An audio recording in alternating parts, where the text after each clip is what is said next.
Hi all welcome to ಎಲ್ಲಾಸ್ ಯು channel. ಈ ಕೋಲ್ಡ್ ಸೀಸನ್ಗೆ ಬೆಸ್ಟ್ ರೆಸಿಪಿನ ಮಾಡೋದನ್ನ ತೋರಿಸ್ತಾ ಇದ್ದೀನಿ. ಎಲ್ಲರೂ ಕೂಡ ತುಂಬ ಕೋಲ್ಡ್ ಇದ್ದವರು ಅಥವಾ ಕೆಮ್ಮಿದ್ದವ್ರಿಗೆ ಈ ರೆಸಿಪಿ ತುಂಬ ಯೂಸ್ ಆಗುತ್ತೆ. ಈ ಎಲೆಗಳ ಹೆಸರು ದೊಡ್ಡಪತ್ರೆ ಅಂತಾರೆ ಅಥವಾ ಸಕ್ಕರೆ ಸಾಂಬ್ರಾಣಿ ಸೊಪ್ಪು ಅಂತಲೂ ಕೂಡ ಕರೀತಾರೆ. ಒಂದೊಂದು ಕಡೆ ಒಂದೊಂದು ರೀತಿಯಲ್ಲಿ ಕರೀತಾರೆ ಈ ಎಲೆಗಳನ್ನ. ಖಂಡಿತವಾಗ್ಲೂ ಪ್ರತಿಯೊಬ್ಬರ ಮನೇಲೂ ಕೂಡ ಈ ರೀತಿಯದೊಂದು ಗಿಡನ ಹಾಕ್ಕೊಂಡ್ರೆ ನಿಮಗೆ ಕೋಲ್ಡ್ ಸೀಸನ್ ಬಂದಾಗ ಆರಾಮಾಗಿ ನಿಮಗೆ ಕೋಲ್ಡ್ಗಾಗಲಿ ಕಾಫ್ಗಾಗಲಿ ರೆಸಿಪಿನ ಮಾಡ್ಕೊಬೋದು.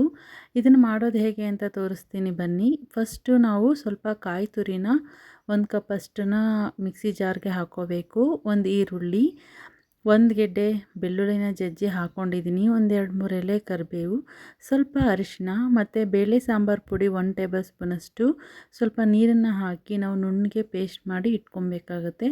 ನಂತರ ಒಂದು ಕುಕ್ಕರ್ಗೆ ನಾನು ಈ ಎಲೆಗಳನ್ನ ಹಾಕ್ಕೊಂಡು ಸ್ವಲ್ಪ ಇದರ ಘಮ ಬರೋ ರೀತಿಯಲ್ಲಿ ನಾವು ಇದನ್ನು ಬಿಸಿ ಮಾಡ್ಕೊಬೇಕಾಗತ್ತೆ. ತುಂಬಾ ಉರಿಯೋಕ್ಕೆ ಹೋಗಬೇಡಿ. ಹಾಗೆ ಎಣ್ಣೆನೂ ಕೂಡ ಹಾಕ್ಕೊಳ್ಳೋ ಅವಶ್ಯಕತೆ ಇಲ್ಲ.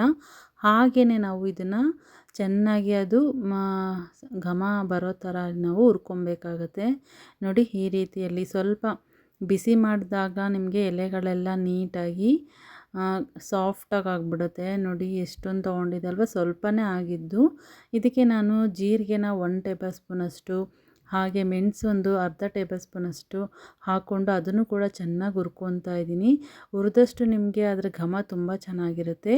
ಇವಾಗ ಮಿಕ್ಸಿ ಜಾರ್ಗೆ ನಾವು ಹುರಿದಿರೋಂತಹ ಎಲೆಗಳನ್ನ ಸೇರಿಸಿ ಹಾಕ್ಕೊಂಡು ನಾವು ಪೇಸ್ಟ್ ಮಾಡ್ಕೊಬೇಕು. ಇದು ನುಣ್ಣಗೆ ಪೇಸ್ಟ್ ಮಾಡಿರೋದನ್ನ ಎತ್ತಿಟ್ಕೊಂಡು ಮತ್ತೆ ಒಂದು ಕುಕ್ಕರ್ಗೆ ನಾವು ಎಣ್ಣೆನ ಹಾಕ್ಕೊಬೇಕು. ಎಣ್ಣೆ ಸ್ವಲ್ಪ ಹಾಕ್ಕೊಂಡ್ರೆ ಸಾಕಾಗುತ್ತೆ. ಸಾಸಿವೆ ಸ್ವಲ್ಪ, ಹಾಗೆ ಕರಿಬೇವು ಮತ್ತು 1 ಈರುಳ್ಳಿನ ಕಟ್ ಮಾಡಿ ಹಾಕ್ಕೊಂಡಿದ್ದೀನಿ. ಎಲ್ಲನೂ ಕೂಡ ಗೋಲ್ಡನ್ ಕಲರ್ ಬರೋ ಥರ ಹುರ್ಕೊಬೇಕಾಗುತ್ತೆ.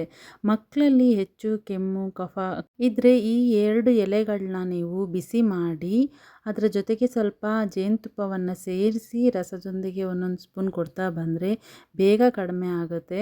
ಇವಾಗ ರುಬ್ಬಿಟ್ಕೊಂಡಿರೋ ಮಿಶ್ರಣನ ಇದಕ್ಕೆ ಹಾಕ್ಕೊಂಡು ಚೆನ್ನಾಗಿ ಮಿಕ್ಸ್ ಮಾಡ್ಕೊಬೇಕಾಗುತ್ತೆ. ನೀರು ಸ್ವಲ್ಪ ಹಾಕ್ಕೊಳ್ಳಿ, ತುಂಬ ಜಾಸ್ತಿ ಹಾಕ್ಕೊಂಡಷ್ಟು ನಿಮಗೆ ಚೆನ್ನಾಗಿರಲ್ಲ ಟೇಸ್ಟು. ಅದಕ್ಕೆ ಸ್ವಲ್ಪ ನೀರನ್ನು ಹಾಕ್ಕೊಂಡು ನಾವು ಒಂದು 5 ನಿಮಿಷ ಚೆನ್ನಾಗಿ ಕುದಿಸ್ಕೊಬೇಕು. ಈಗ ನಾನು ಇದಕ್ಕೆ ಒಂದು ಸ್ವಲ್ಪ ಹುಣಸೆ ಹಣ್ಣಿನ ಹುಳಿನೂ ಕೂಡ ಸೇರಿಸ್ಕೊಂಡಿದ್ದೀನಿ.